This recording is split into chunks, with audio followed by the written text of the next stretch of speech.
Founder dan Direktur Eksekutif Palm Oil Agribusiness Strategic Policy Institute, PASPI, Tungkot Sipayung mengatakan, pelarangan sementara ekspor minyak sawit mentah CPO, seharusnya menaikkan harga tandan buah segar TBS yang dijual petani, dikarenakan harga CPO internasional yang terkerek naik karena kebijakan tersebut. Tungkot mengatakan, bahwa harga TBS didasari dari harga CPO internasional, sehingga apabila harga CPO dunia meningkat, maka harga TBS yang dijual petani juga naik. Harga TBS tingkat petani, dasarnya dari harga CPO internasional, apakah harga internasional naik atau turun akibat pelarangan ekspor? Faktanya, harga CPO dunia naik, penghentian sementara ekspor CPO tidak ada kaitannya dengan harga TBS di tingkat petani dan produksi CPO. Menurut yang diketahui, pabrik kelapa sawit PKS seharusnya tidak sulit untuk menyerap TBS hasil petani di saat kebijakan pelarangan ekspor sawit. Apakah pemilik PKS kesulitan menampung TBS petani karena tidak ada penyaluran? Tidak, karena selama ini, 97% CPO sudah masuk refinery, bisa menjadi minyak goreng, bisa menjadi biodiesel. Tungkot menjelaskan, bahwa saat ini pengusaha kelapa sawit mendapatkan keuntungan yang lebih tinggi karena harga CPO yang kembali naik.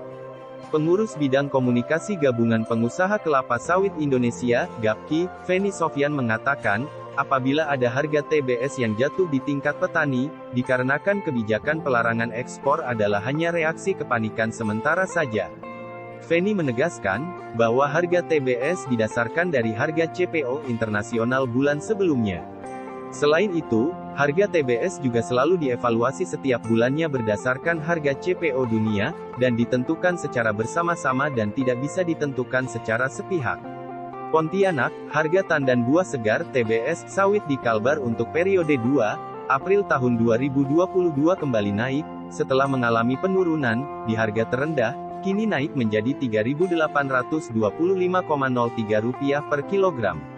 Harga saat ini berdasarkan Tim Penetapan Harga TBS Kelapa Sawit, Produksi Pekebun Kalbar periode 2 April tahun 2022 di ruang rapat Dinas Perkebunan Provinsi Kalbar, yang diikuti unsur Pemda Provinsi, Pemda Kabupaten, Perusahaan Kelapa Sawit PKS, dan utusan Kelembagaan Pekebun, ujar Kepala Dinas Perkebunan dan Peternakan, Disbunak Provinsi Kalbar, M. Munsif di Pontianak. Ia menjelaskan, Disbunak Kalbar mempertegas, ke pelaku manajemen pabrik kelapa sawit PKS, bahwa larangan ekspor minyak mentah sawit atau CPO itu tidak berkaitan dan bukan pembenaran untuk penurunan harga TBS sawit seenaknya.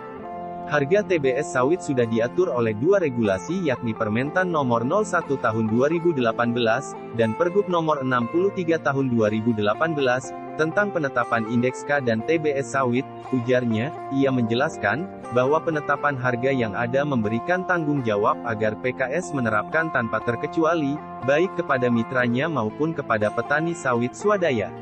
Memang ideal mitra dan swadaya harganya sama, Pemprov Kalbar mengingatkan, perusahaan PKS komitmen dengan regulasi yang ada. Sementara itu, anggota DPRD Sambas, Hapsak Setiawan, menyoroti persoalan penurunan harga TBS sawit di tingkat PKS di Kabupaten Sambas, sampai ada larangan bahan baku minyak goreng, CPO dan minyak goreng itu sendiri.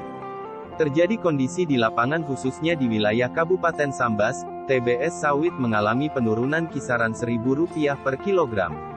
Ini terjadi di hampir semua PKS yang ada di Sambas.